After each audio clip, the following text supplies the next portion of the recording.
আজকে যাচ্ছি রাজার পুরনো পাড়ায় আদি রক্ষাকালী মায়ের পুজো দেখতে। জানো তো, বিয়ের পর থেকে অনেকবার এই মায়ের কথা শুনেছি, কিন্তু কখনো আমার এই মায়ের পুজোটা দেখা হয়নি। তো রাজারা যখন আগে এখানে ছিল তখন নাকি রাজার উপরে অনেক দায়িত্ব ছিল, তো এখন যেহেতু আর থাকে না, তো তার জন্য এখন আর কোনো দায়িত্বও নেই।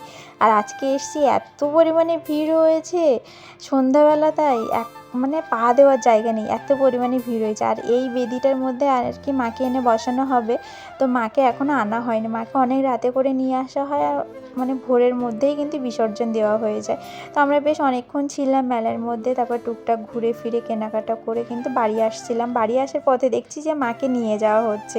মানে সেই কথায় আছে না, মন থেকে কিছু চাইলে অবশ্যই পাওয়া যায়। আমি যখন বাড়ি আসছিলাম তখন ভাবলাম যে মাকেই দেখতে আসলাম আর মাকেই দেখতে পেলাম না, কিন্তু যাওয়ার পথে কিন্তু আমি মাকে দেখে নিয়েছি। আর দেখো, মাকে নিয়ে যাওয়া হচ্ছে একদম পুরো রাজকীয়ভাবে।